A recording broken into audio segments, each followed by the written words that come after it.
gathered here on a kind of chilly Saturday afternoon to welcome you all to a celebration of what we do when we're faced with challenge. We come together with one another, right? We don't give up. And we build our resiliency and our strength and our hope from working with each other to take care of each other, right? In the build beloved community, right here where we live. Now, our community is a community of contrast. We got folks who are, inventing LEDs and the internet and whatnot at the university. And we also have one of the poorest communities in the state of Illinois, right here, right? And that poor community actually services that university, right? A lot of what we're doing is we're doing the work to feed the wings and the food to the university students, right? The community is doing that piece. And what we see as a result is that in our community, people get laid off every summer and every winter. If you look at a picture of the economy, our jobs in this town, it looks like this. It's got 2 bumps every year. 1 bump for summer with unemployment going up, people get laid off, and 1 bump for winter, right? And so this is part of what we're dealing with living in an academic community with a big university where the students come and go, right? And that's the kind of bread and butter of a lot of the economy. So, Ken and I are basically holding hands, campus and community, to bring folks together to look at this reality of what we live with in the community, right? And part of what we live with is extreme housing insecurity. So in this town, guess how much you have to work, how many hours you have to work at Walmart to afford a 2-bedroom. If you're one person, how many hours you gotta work? 50. 80. 90. 70. Woo. You gotta work 70 hours as a one person. Say you got a kid and you got a 2-bedroom. You gotta work 70 hours in this community to afford a 2-bedroom apartment, right? And so part of what we're asking the community to do is to wake up to the situation that we're in, where it's real, it's very hard for people to make ends meet. It's very hard. There's a lot of people we work with at Township who are making $771 a month. You want to know what that magic number is? What's $771 a month? It's what you make if you're disabled and you're on Social Security disability, right? So that means you should be able to, your apartment should not cost more than $250 a month. Now raise your hand if you know anywhere you can live in this town for $250 without bunching up with your friends. Okay, you can if you bunch up with your friends, but otherwise if you're on your own, there's no place for you to live. So I represent Township. Township folks, if you could just stand up, Township staff, Township volunteers, former interns, current interns, volunteers, Sage, I'm looking at you. I just wanted to thank, these are the people who just across the street, next to the library, this is our staff, our interns, our volunteers, and we are here to support our community. We are neighbors helping neighbors, right? Because we know things are hard, money is tight, it's hard to pay the bills, things happen, shit happens, right, Janelle? It just happens, like you didn't even know it was gonna happen, then it happened, right? And then, so then you have to deal with it, right? And luckily we have family and friends, but that's only goes so far. And so Township is that little bit of money that you pay either through your rent or if you own a house through your property taxes. Everyone pays about $2.50 a person per month, right? The cost of like a Starbucks coffee goes to Township every month, and then we distribute that money to people in need. We support them with rent assistance and general assistance and whatnot. So we are gathered here today because we're here to celebrate what happens when our neighbors hit a bump in the road, which happens to all of us at some point, right? And what do we do? How do we come together to take care of one another? You have in the back a show that is photography by Angela. Angela, can you raise your hand? She's our photographer. And so she has photographed various folks in the community who have offered to tell their stories. And so I'll highlight Stefanie. If Stefanie, if you raise your hand. Stefanie's story is highlighted back here. Stefanie also has some resources she's going to talk about shortly. And she has documentation that she'd like to share with you to support people in the community, especially around issues with sex work. Shaya, are you in? Raise your hand. Shaya, who also works at Township. She helped bring all the great food, along with Tamika. So Shaya is also featured in the back, and she tells the story of her history and how she came here. She now runs Speak Cafe and serves on the 40 North Board and is involved in the arts here. And then we have Janelle Pleasure. Janelle, you just want to raise your hand. Janelle and Cher are both going to be sharing some spoken word. And Janelle's story is also featured in the back, talking about the work that she's done in the community and some of the struggles she's been through. So this is an opportunity for us to lift up our neighbors and celebrate that resiliency. Thank you. Now listening to Danielle, I wanted to add on two things. Now, as Danielle said, the IMC for me when I got here was a very important place. And I still think of it, and I hope you do too, as a place closest to home. In other words, it's the home away from home. Why? Because I think it's a very humanizing space. It's a space where people can find and listen to each other in ways that other spaces don't offer. So, also let me say, I'm from a generation in 1976, we were fighting apartheid back then, so in the darkest days, when all hope seemed, impossible, we were fortunate to hang out with people who were victimized and oppressed, but they were able, I was fortunate to have mentors to share with us their vision. So I've always been reminded and driven by the vision of the people who, as Danielle's phrasing in the Township put it, who've been through it. In other words, people who've been deeply and directly impacted. So that has always been a way for me to reorientate, and I just want to emphasize that. So there are people here who have important visions, and for me that's been key with my colleagues like Kathy Obenek in the back there, who insist that their students get into a dialogue, and my students are seated around the table over there, so maybe they can just show their hands. All right, so they were working on a semester-long project. It was called Story Mapping for Community Power. So there were two things to this. One was the importance of storytelling, and I think that's been largely neglected. And amongst other things, fundamentally, forget about the statistics and the numbers, but it's the stories that move people, and that's what's humanizing. The other thing that we try and do is also, as Danielle mentioned, we're living in a segregated place, so places matter here. And we want to turn those segregated places into inclusive spaces. And for me, there's no space that represents that better than the IMC. So they were basically three community collaborators. One was the Township. We were very blessed again to connect with Danielle. The other was the First Followers program. Just a hands up, I'm sure all of you know James Kilgore and Martin Mitchell's program, the First Followers. Mr. Mika unfortunately can't be here. And then lastly, Mother Dawn Blackman's project at the Church of the Brethren and the Randolph Street Community Garden. So those are the three collaborators. In official speak, they would call them the clients or participants. So language for us is also quite key. They have exhibitions at the back. So if you haven't already, please find time to browse that.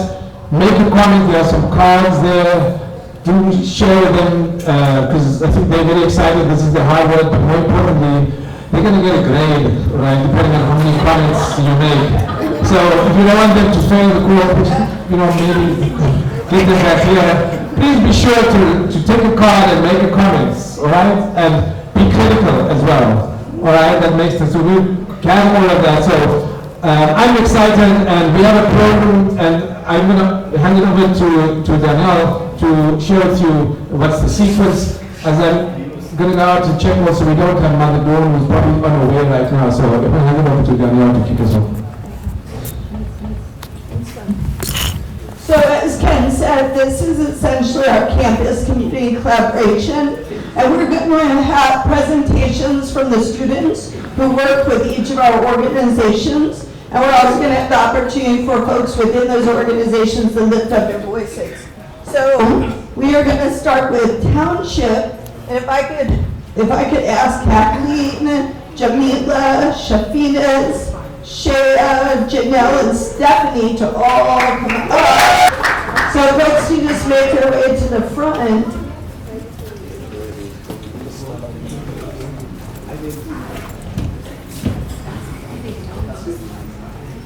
Awesome. Great. So I'm going to ask Kathleen if Kathleen could start just by sharing a few words about Township and what you would like to share with this group. And then next we're going to hear from Jamila and Shafinaz about the project that they did with the Township. And we'll have a few folks sharing spoken word. Go ahead. I'm going to let Danielle cover. Here, just cover. I'm so nervous. I was part of the exhibit and I chickened out because I felt a little too personal. But I'm very proud of everyone in the project. And I also wanted to say, well, first of all, you need to hear more from middle-aged women because we don't get enough in the press. I ended up having some housing issues last year, and I've known Danielle for like probably 18 years and been involved with the School for Designing Society, which has lots of activist people. But when I had problems, even though I have a lot of privileges, I have a white skin, English is my first language, blah, blah, blah. I was too ashamed to reach out and tell someone that I needed to stay in my storage shed and the next door to stay. So even people that have resources, and I was sort of surprised by that. I thought I had a hotel to stay in, and the owner found someone that would pay more to stay there over homecoming weekend, so I was sitting out on a plastic storage tote in the first snowstorm of the year, trying to figure out what to do. And I decided not to call anybody, my family or my friends. I barely had the strength to call a cab. I was physically really ill too, but I was so ashamed. So I don't know that people think about that, and Danielle and her staff have worked really hard to make sure that when you go into Township now, unlike me before, that people are treated with dignity. You don't have to sacrifice, feel like you have to sacrifice your self-worth or be embarrassed to go there. I ended up living in hotels some, and I am always handing out a business card and trying to get people to go there. So I just wanted, that's something to think about. I don't know, you may look at me and think that I look like your sister or your aunt or your mom, but in those moments I was surprised, and that was the first time in my life that I was in that kind of a situation, and even just once having that happen, I was so ashamed that I couldn't reach out to anyone. I can only imagine what if I had children, what if it was the 10th time that happened to me. I was lucky I had a credit card. I still couldn't find somewhere to stay that wasn't hundreds and hundreds and hundreds of dollars because it was homecoming weekend. I couldn't even really find anywhere to stay, even if I was willing to pay. It just wasn't anywhere to go.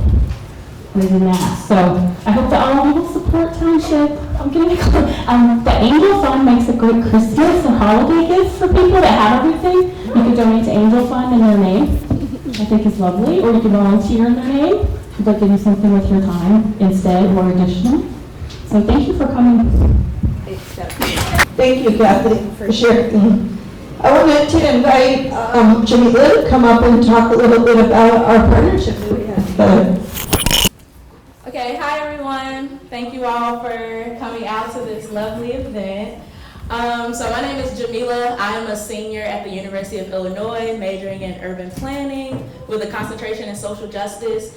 And I was really excited to get involved with the Township, particularly on this project where we are amplifying the voices of women who have been through it as we've been putting it throughout this process. And the reason that I wanted to get involved is because I'm always thinking about how can I use my privilege to sow justice in the communities that I'm taking up space in, particularly as a student at the University of Illinois. And so I just wanted to do something that was where it wasn't about me. I wasn't in the forefront. I think a lot of times in planning, we get to talk about these communities and plan these communities, and we don't always do it with the input of the people who live there and who have to experience the things that we're doing in their communities. So to be able to speak with these women about what they've experienced in the community and how the township has helped them, and also the ways in which they would like to see this community be invested in and benefited, and benefited from like different resources from planners and like city governments and things like that. I don't know what else to say. I'm a little nervous. So yeah, this is honestly such an amazing project, and I'm so thankful for you all for like sharing these stories with us and being vulnerable and opening up to us. I think the biggest thing that I'm gonna take away from it is I really wanna make sure that as a planner, I'm really amplifying the voices, particularly of women, and how we can make cities more safe for women and more, and resources accessible for women, because that's definitely, I think, something that's missing from the story. So thank you all so much for that.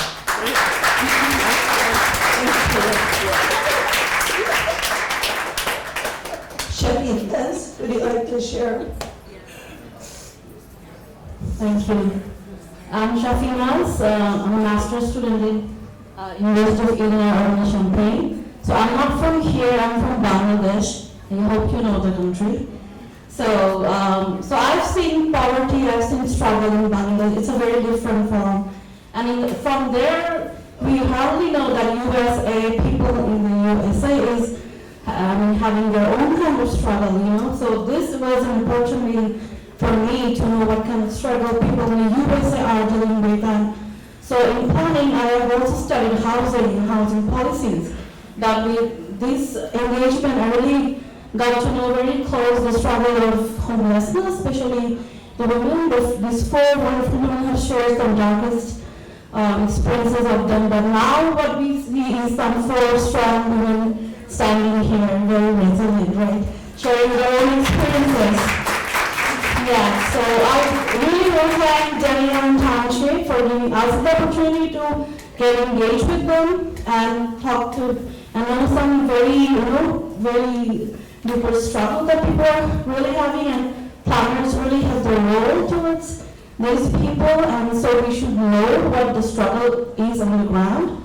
So and also Ken, thanks Ken for designing a course like that. So thank you. It's been really great to work with the students, and we had multiple interactions where Angela was photographing, and Shafinaz and Jamila were with Angela asking questions and documenting, and then folks, the four women who were highlighted basically got to look at the transcripts and pick out things that they wanted to share, and that's what you see in the back for the event. So I wanted to ask Shaya to come forward and share a few words, and I also want to do a little bit of bragging for a second, if you don't mind. So I asked Shaya if she would help to support our garden events at the township, and she was like, me? And I was like, of course you. Because Shaya is like, you know, she makes magic out of events, and in particular, one of the things I really appreciate about you, Shaya, is the way in which you help people feel comfortable and safe and loved very quickly in your presence. So Shaya shared with me recently, it was this summer, when I reflected to her how everyone who meets her feels connected and grounded and safe. I'm like, so what you gonna do with your magic powers, Shaya? And she was like, well, I really would like to go back to school. I want to finish. I'm like, I interrupted her, which I do sometimes, and I was like, do it! Like, what you waiting for, you know? And she's like, well, I don't know. I mean, you know, this and that. And so I just want to congratulate Shaya, because she is now at Parkland studying towards her social work degree so that she can spread her magic. So I just wanted, we had invited Shaya to share some of her poetry and magic with you today. Okay. Hello everybody, how are y'all? I was gonna say, I don't do the quiet crowd, I need everybody to talk to me, so how's everybody doing? tell you that. I just tell people, I'm like, I don't perform for dead people, so I need y'all to talk to me. I need to know that we're here and all alive. I only do dead people in my spare time when nobody else is around, okay? So I have been working with Township since the beginning of the year, and like I always say, it's one of the best jobs that I've ever had in my life. It really has grounded me into such a different person. I've always wanted to do community work, and I've always kind of just done it just because that's who I am. But this was something that was more concentrated, and I could immediately feel the effects of the work that I did. And so it makes you hungry to want to continue to do more. And that's where me going to school kind of came into play. And as somebody who was raised by a single mom that had 5 kids that struggled a lot growing up, you know, I'm able to connect to a lot of different people because at some point we might have dealt with some of the same sorts of things. So I try to make people feel as comfortable and confident in who they are and meet them wherever they are. And I think sometimes we forget that as meeting people where they are. We want them to be at a specific point and we're trying to rush them there, but sometimes you have to get to where they are and help kind of pull them out of that. And so that's kind of some of the work that I like to do, is making sure that I just meet people exactly where they are. So I'm gonna do a couple of poems. A lot of the work that I do as far as poetry, it kind of reflects a little bit of the community that I come from and some of the things that, you know, people go through in that community. So this first one is called Powerful. Here I am, standing before you, broken down, beaten up, but a survivor in so many ways. They say the most broken souls try to heal the world. Here I stand trying to heal my broken boys and girls. Standing here, unfurled, arms stretched out wide, heart open, bursting at the seams on how much it is ready to love on you. To love you past any measure of what you had known you could do. They say to me, Star, you're so powerful, you don't even recognize how you touch people's lives. And I look into their eyes, deep into their souls, and say I'm only here learning how to survive. Survive past the heartache, past the many lies, past the time my soul had been raped and the innocence of me died. Past the time I was so hungry I cried myself to sleep. Past the time my mom wouldn't come home, laying in her bed I would weep. Past the time I first smelled the smell of a burning crack pipe. Past the one time we pulled over and I had to hide this dude's sack, if anybody knows what that is. See, the beauty of trying to heal others is I also do heal me. I am hugging on these babies because no one had truly ever hugged on me. The beauty in these words, the smile you see upon my face, the warm, inviting energy I give is merely me standing in my place. The place that has been destined to be mine as I walk this curly road, to learning how to love others when they can't even love their own soul. They look at me wild when I'm in the streets protesting, or even on this mic trying to pass out these lessons, or in my community trying to hand out these blessings. Because looking at my people, I can't keep watching them steady stressing. The bills are due, our men are dying in these streets. That one woman at work always trying to compete. We fight so hard every day just to manage in our lives that I have to heal my nation, or before I know it, we all will die.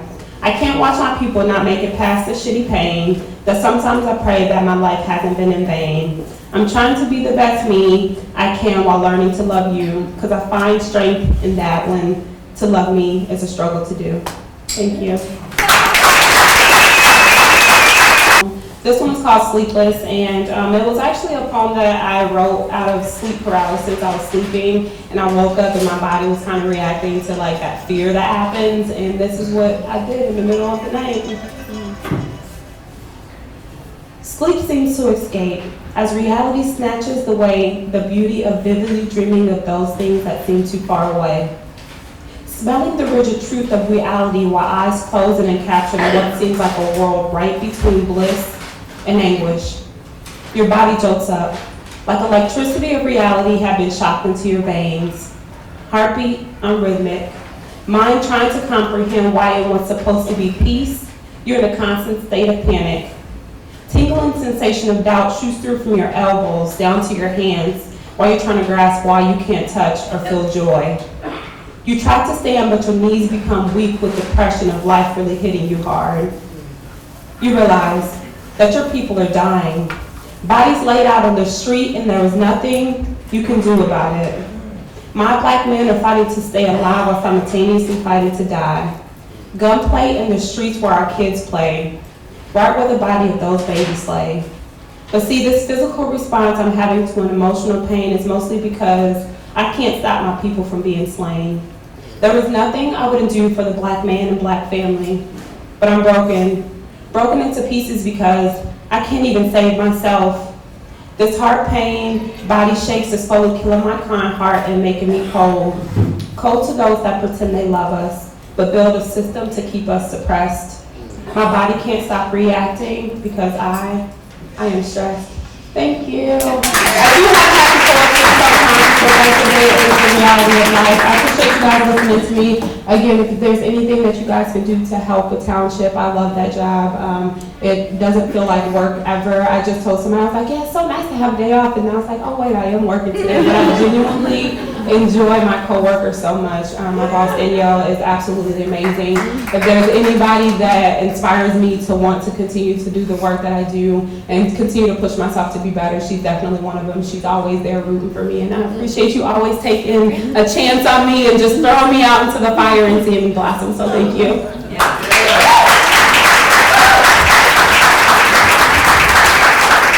Thank you, Shaya. So I'll call Janelle up. I also known Janelle for a really long time. I've known everybody for a really long time. Like everyone who walks into Township, I'm like, I've been here since 1995, and it's a small village we live in, and it's wonderful to be in a position where I have no resources to take care of people like Township. So Janelle, many people know Janelle because she taught their children how to dance. Many people, this is a very talented woman who has done theater and dance and performance for many, many years in this community. With great pleasure, I want to introduce her to share some of the words that she has for us today. And also, I want to mention that you all have a book that you published recently. So,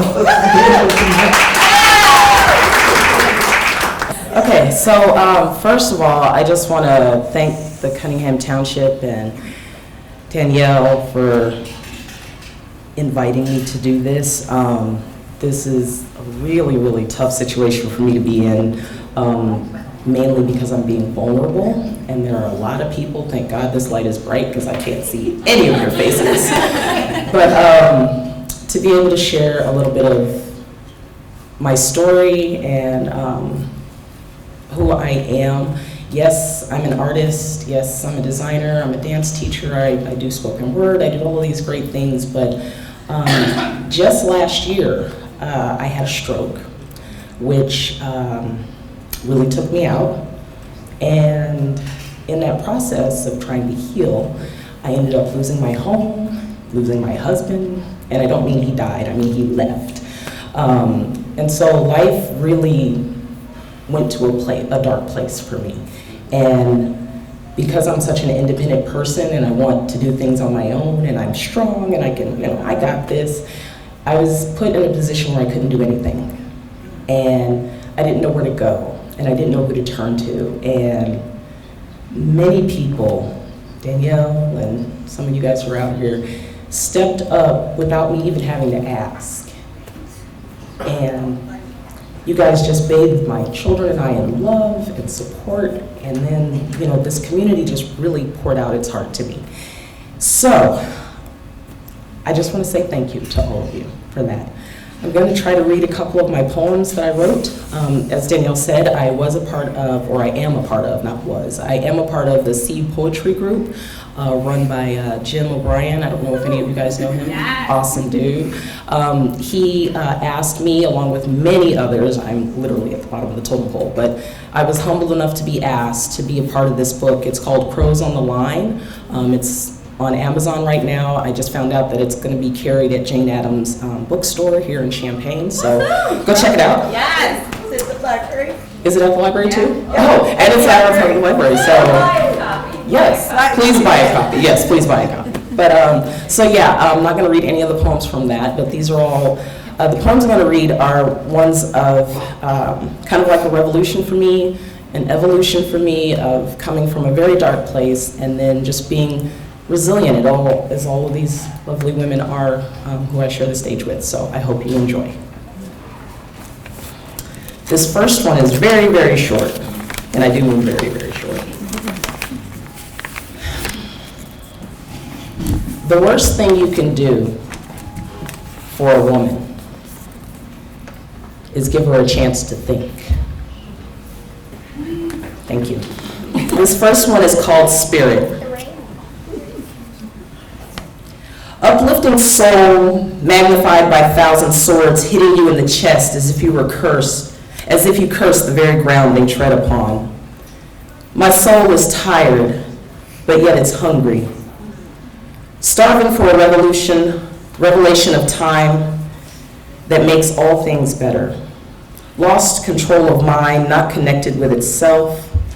I wind down the echoes to hear its refrain. Pieces of me make sense, but others do not. Placed ever so carefully in a box, wrapped with pretty string. I hate it. The vibe sickens me, and now we placate to the rhythms of logic and the music of lost souls, dancing around tiny umbrellas, crying in the rain, and my spirit is gone. It's left me in the dust, along with everything else going on. It said it was also tired of the echoes. So I sit here in this room all alone, listening to my spirit.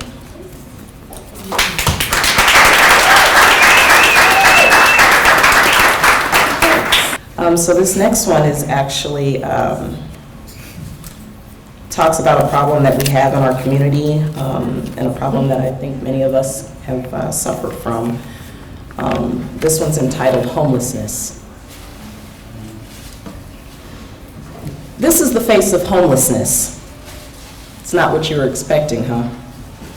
Maybe I should mess up my hair for you a little bit, or perhaps let me miss a few showers and smell to high heaven, so you can hold your nose in disgust and walk past me.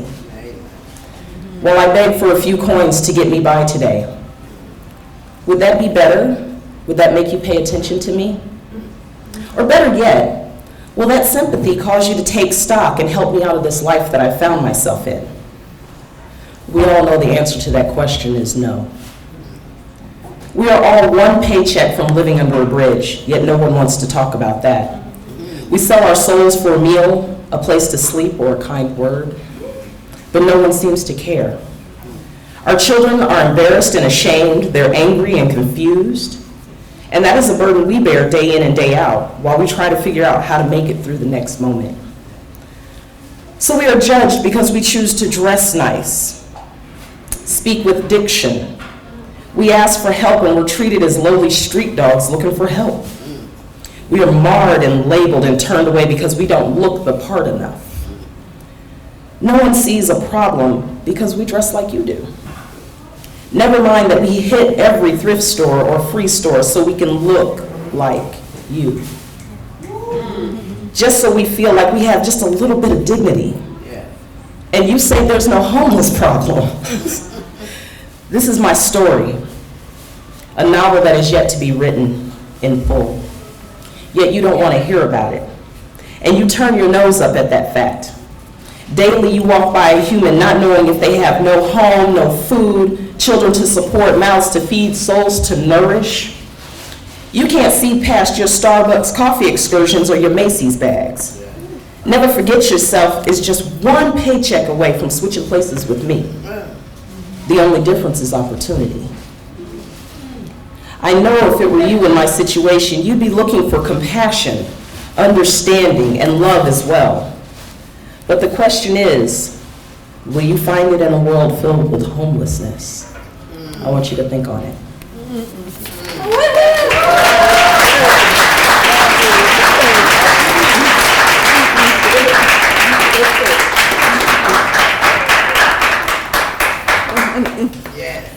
Janelle, for that statement and your sharing, and to Kathleen and to Shaya for being vulnerable, which is the hardest part, right? I would like to introduce Stefanie Smith, You may have seen information about Stefanie as she is running for Congress in the Illinois 13th District. I got to know Stefanie initially because our kids go to the same school, and she got a really, really cute, small, red-headed child who runs around at Leo School. And then we got to know each other, and Stefanie came to the township and was supporting the township, especially around this issue of women's experience of homelessness, in its invisibility and in its lack of support. And I will say, if you are a single man and you find yourself without a home tonight, there is a place to go. It's Time Center. If you are a single woman and you find yourself with no place to go, it's not perfect, but there is a place you can stay tonight. It's called Austin's Place. If you are a parent, it's oftentimes a woman, with children, there is no place in this community for you to go to stay with your children. If your children are under the age of 6 or up to 6, they can stay at Crisis Nursery and you can sleep in your car outside in the parking lot. Right? If you sign up for emergency family shelter, you will wait between 5 and 150 days to get into that shelter. That's data I just got last week. That's how long it takes for you to access that. That's not, we should just stop calling it emergency shelter. It's not emergency if it's not for you right now when you need it. So I want to introduce Stefanie, who helped our office really dig into this issue of women with children who are homeless. And Stefanie shared a lot of her stories with us, which you can see on her panel in the back. And I invite her to speak a little bit about a conference that she went to that we helped to support her in going to this summer. I really encourage that you all dig into this issue of the way in which women are faced with certain choices. And the way you put it, Stefanie, in the back is, you should really think that when people are making a choice, they are making the best choice for them, right? And we so often think, oh, well, why is that person drinking? Well, if you were sleeping outside tonight, would you drink? Because that might be your best choice to survive that night, right? And so we should be thinking in terms of what choices are people making and how can we see that as the best alternative for them, which actually says something about the system they're in, not about them, right? So I introduce Stefanie Smith to share a little bit about her experience. Thank you. Thank you. Hi. Thank you so much. It is incredible to be here. I want to make sure that I extend my heartfelt gratitude and thank you to Danielle, not just for helping facilitate events like this, but the entire ethos that she brings to leadership has changed the entire course of my life. I went to Cunningham Township because somebody passed along a job listing for a front desk person. I never wanted to work in an office, but given my lived experience with homelessness, abuse, all sorts of stuff, I actually found seeking services to be incredibly dehumanizing. And so when I saw the job listing, I was like, well, if I can do nothing else in my community, I could be a smiling face at the front desk of an organization and maybe kind of blunt some of that dehumanizing aspect for other people. Maybe that's my life path, right? Like, I don't know what an Excel spreadsheet does, but that's all right, I'll learn. So I applied, and I put my life experience dealing with homelessness, poverty, sex work, all of that in my cover letter, which is a bold choice, by the way. And so I was like, I'm made for this because I actually know what this is like. And I can relate to people that come through the door, and I can help them get services without making them feel unnecessarily uncomfortable. And we had an interview that turned into a conversation that took up almost an entire afternoon. And it was very clear that I do not have the capacity to run like administrative tasks. to the degree that Cunningham Township needs. But Danielle offered me a paid internship to follow my passion projects, which are addressing the need for shelter and housing and looking at the intersection of homelessness, poverty, and sexual violence. Her trust in me as somebody who didn't have a long list of degrees, her believing in my experience, her believing that that made me an authority on this subject, it changed my world, because previously nobody had recognized that outside of like community spaces or activist spaces or online within my own community. This was the first time that I had actually felt seen by a service organization that had ties to the government. That was incredible, and that's all Danielle's fault. So thank you so much for that. So Cunningham Township helped me get to a conference in Washington, D.C. this summer. I also received assistance from the Sex Workers Outreach Project, which is a sex worker-led organization. I got a scholarship to attend. The Woodhull Freedom Foundation is a human rights organization. They are currently challenging SESTA FOSTA in a lawsuit, and that is kind of in-depth, high-level policy stuff. So what I did is I actually made a zine about it that you can pick up at the front. That way I don't have to bore you with that sort of stuff. But it's very important. It basically restricted our ability to distribute harm reduction materials, safety information, and healthcare information. Screening tools, all of that got wiped out by it, and it is now impeding on the First Amendment rights of many, many other groups. We're seeing increased censorship of LGBTQ groups, of people of color, Instagram, Facebook, Twitter, like the hashtags, shadow bans, all of that is related to FOSTA. A lot of people don't know that, so make sure you check out that zine.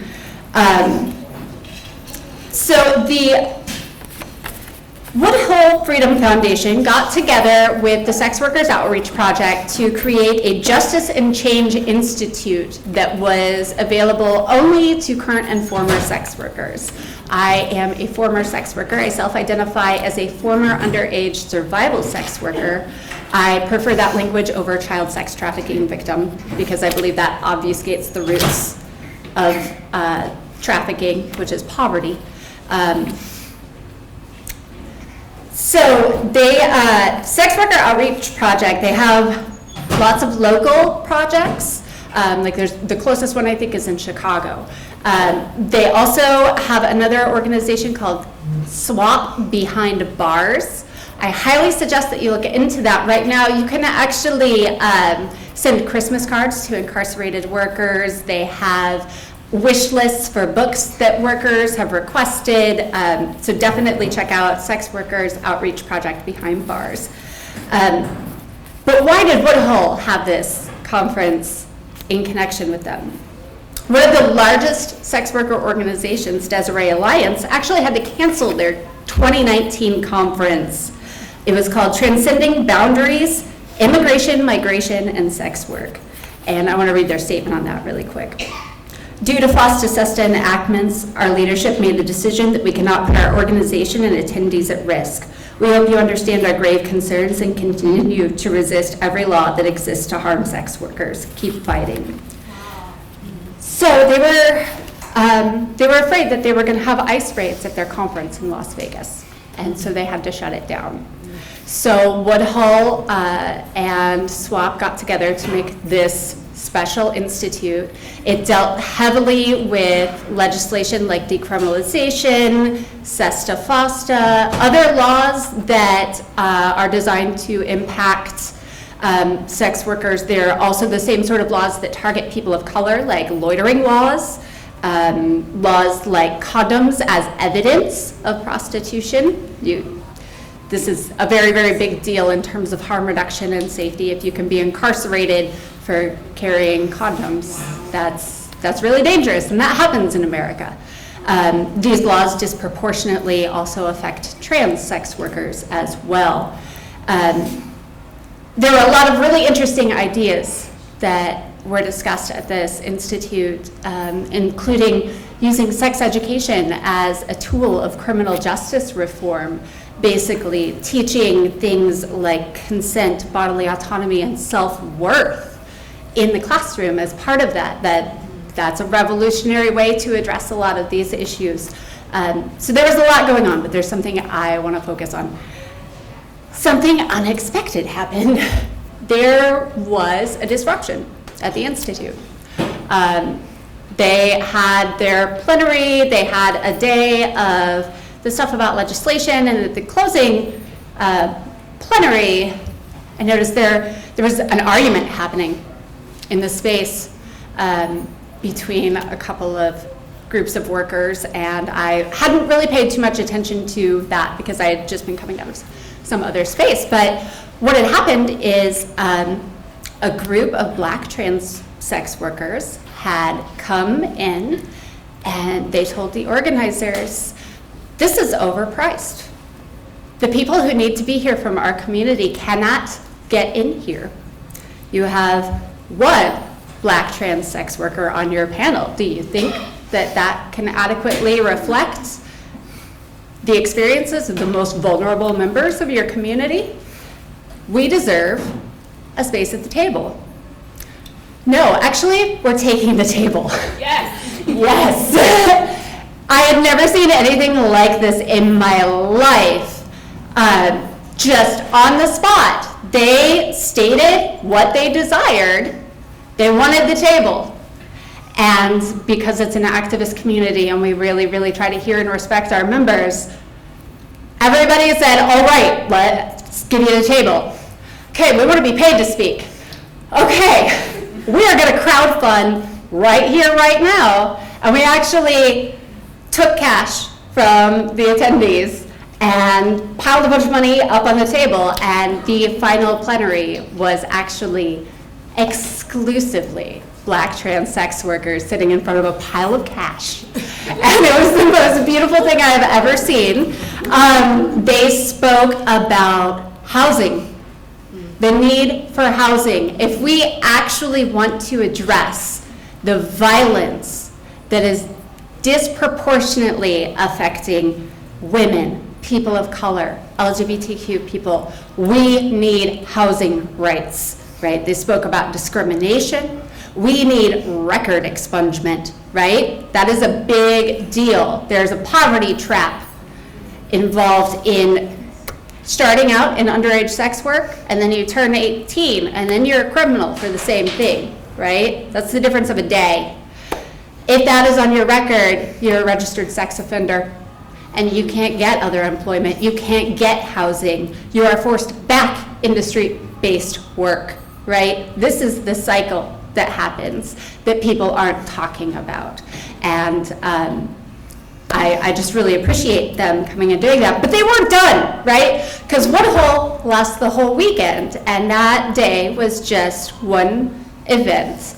And Woodhull itself encompasses a lot more. They advocate for LGBTQ rights, they advocate for AIDS, HIV awareness and rights concerning discrimination around that. So they had a lot going on. And something really, really magical happened after the luncheon, like the big deal luncheon at this conference. Upon exiting, everybody from HIPS, that's a harm reduction outreach organization in Washington, D.C., there are a lot of incredible people who work there, including lots of the Black trans women that I spoke about that took over the panel. I'm going to give a special shout out to Tamika Spellman because she is amazing. Go look up her work.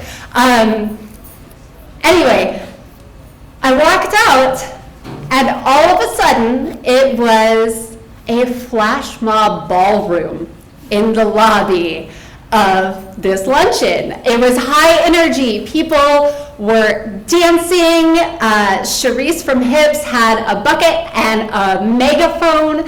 She was talking about housing rights. She was talking about discrimination. She was talking about what people need, right? And everybody gathered around in a big circle. Everybody was throwing money into the bucket. It was very, very high energy, incredibly vibrant. And I've never seen a protest where nobody was upset, right? Like nobody felt like they were taking away anything. All they did was just bring themselves into that space, right? They weren't offered a space. Poor people, marginalized people, usually aren't. Like those invitations aren't getting lost in the mail, they've never been sent, okay? So these people just seized this space, took it completely over, and turned it into something beautiful, remarkable, and tangible, right? Everybody that left that saw what was happening and was smiling, started buying their merchandise, started throwing money in the bucket, like really started to make connections between the fact that, like, oh, we are leaving out the most important people in our movement. And here they are telling us in a way that is incredibly, really, really beautiful. And I just have so much gratitude to them. To everybody that was a part of that, because coming from the cornfield, I came from a place with like 2,500 people. I've never lived in a big city. I haven't been able to be involved in like really edgy activist spaces. Like this was the first time in my life that I really got to see something like that. And all of a sudden I realized that there was so much possible that I had no idea until they showed me. I didn't know that I could be angry and fun at the same time. And it turns out you can. Like, get mad as hell, but fight like it's a party, okay? Because that's how you get people to join you. That's how you get people to engage, to spread your message. And so thank you, everybody, for listening to me ramble on about this. Thank you to Danielle. Thank you to Cunningham. Thank you to all of the amazing students that have been involved in this. Thank you. Thank you, that was rousing. It was almost as fun to listen to as it would have been to be there. One thing to note is that the name of the game politically is you take the people who have the least amount of power and you pass laws that restrict their basic rights, and that's actually building blocks to take away the rights for everyone. And so in this country, that's for people who are convicted of a crime. It's for folks who are accused of sex work. These are folks where Sesta and Fasta is like the model for a fascist state. It's imposed against a particular group of people, and it's kind of incubated there. So it's really important for everyone to look at the treatment of folks who are pushed all the way to the margins, because that treatment is actually something that is trying to grow from the margins to the center. With that, I would like to introduce the folks from First Followers. Actually, I'll pass it up to Ken. I know he wants to introduce folks from First Followers who are have been working, and they partner with Township in providing support, actually Wednesday afternoons. Folks with criminal convictions, thank you. Thanks, everyone. Folks with criminal convictions can come to the Township and receive advice and support on how to deal with all the barriers that they face with those criminal convictions. But First Followers hosts that time and also has its own time. I think Ken is going to show a video, and then I know the students from the urban planning class have been working with First Followers, and there's a great piece in the back about some of the work that they've done. So take it away, Ken. Thank you. Shout out again for those amazing testimonies. Wasn't that powerful?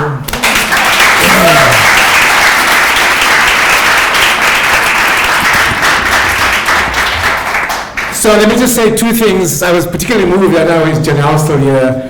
I think one thing that I learned in my perhaps checkered experience is the power of marginalized people And the story I like to tell is when I was out there, on the streets, I was often reminded, and one of my subsequent comrades always used to say, we might be poor, but we're not stupid, right? So one of the most dangerous things that we can do is to think. All right, and when that starts to happen, that's a very dangerous moment. And this idea, and that's part of what I want to share in my pedagogy with my students, is assume that marginalized people can't think, because that's probably one of the most productive and profitable things. So the power of thought, and more particularly the power of collaborative thought, is one of the key issues. So also, there was a narrative about the importance of people doing work. So this is an exhibition and wonderful fellowship, but it's also a call to action. So we're going to ask people to get up and, invite you to make some art at the back. All right, so there's a drop cloth canvas. This is an artist, activist community, so feel free during now or hopefully later. We have some drop cloths, and we're hoping that this will be an ongoing event, and share some of the images and thoughts or words on the canvas. Chris, I don't know if he's probably just show of hands. Find Chris, he can connect you with the fabric marker, but we'd love you to share and help tell your impression of this event today. So we want to take this as a kind of traveling banner when we do this next time, and there will be a next time, that's for sure. I don't know, do you think there should be a next time? I think so.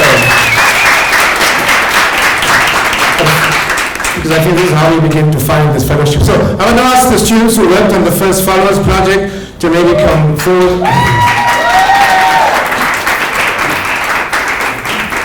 All right, so those of you who don't know, First Followers is a very powerful group that's working particularly with previously incarcerated.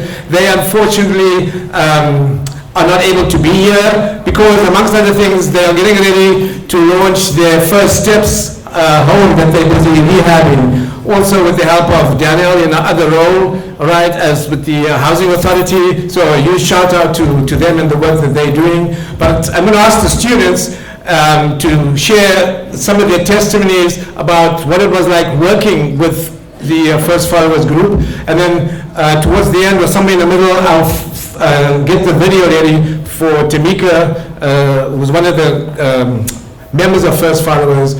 A very powerful video of her experience, and I'll project and share that. So I'm going to ask these guys to come up, and basically the key, just for those of you who came in late, what we were trying to do, we call this a kind of story mapping for community power. So the idea was not to quote unquote give voice, but to amplify the voice of people who are quite capable and should be given space to tell their own stories. So I wanted you guys to, why don't you decide how you want to do it, and I'll get the video ready. Just introduce yourselves. Thanks. Hello, everyone. My name is Andrew. I'm one of Ken's students in his community development course. So this course is very powerful because, as you know, we live in troubling times where we actually face cities where there's large cases of segregation. I'm from the city of Chicago, but most importantly from the northwest side, where you see, I know lots of you have heard of struggling stories of people on the south side and the west side, and how completely different lives people live, but yet they're in the same city, and sometimes even just it's the neighborhood right next to your neighborhood could be struggling. So when I came into the University of Illinois, I was introduced to Urbana-Champaign as an affluent, growing city. So I never really thought of the struggling segregation that people might go through until I actually was enrolled into Ken's class. So personally, here in Champaign, I live on Campus Town by 5th and Springfield, and I personally have seen lots of opportunities arise through the little area that I stay at. But little did I know that a few blocks up north, there is a struggling community called North End, which I was fortunate enough to meet community members that have been facing lack of opportunities in their lifetime, that have led them to a path of extreme cases of violence and crimes, and that has actually put them into incarcerated settings. And from this moment, I realized that their stories are more powerful than some of the ones that we actually hear on the news or just in our everyday daily lives. So I was fortunate enough to meet with Tamika Davis, who was here before. Unfortunately, she had to leave, but she shared some of her stories that have been very powerful. And Vincent, who wasn't here, and also one of his Go Mad students, which is a little program that he's giving back to helping young students learn like the workforce and labor, and try to get them to learn real world techniques and useful opportunities to build houses and transitional houses and stuff.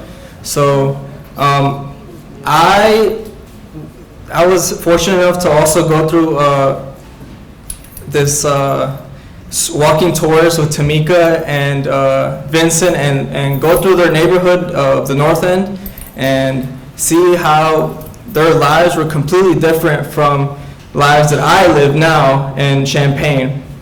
So it was great to see that I was able to use their stories to create a story mapping, because the great thing about story mapping is that it has a power of being able to show visibility among people that are struggling, that do need our help to get their stories out and show that these are real people that are struggling, but yet they won't let their struggles get in their way of trying to be better.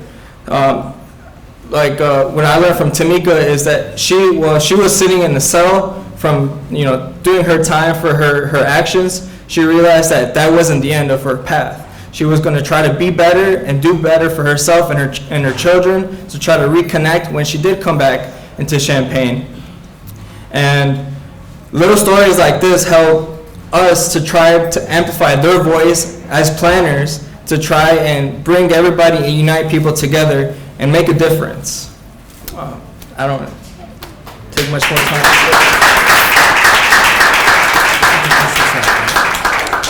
My name's Pio Ibrahim. I'm from Lebanon. I don't know if you guys know where that is. Yes, I do now. Okay, it's in the Middle East. I'm a Fulbright scholar doing my master's in urban planning. My background's in architecture and politics, so you could say I had all the qualifications for a God complex. Because what we do is we basically look at maps and people become dots or a shade of color. And thanks to Ken and other professors here, I got to learn that you can take a different perspective to how God looks at things, and you can just walk among people and get to know them, get to know their stories. And it's really beautiful because you get to understand why people act a certain way, what challenges they went through, what struggles they had to fight through. And each one becomes a warrior, each one becomes a survivor, each one becomes their own hero. And it's something really beautiful. I grew up, I recognize now that I grew up very privileged, and I was very well sheltered.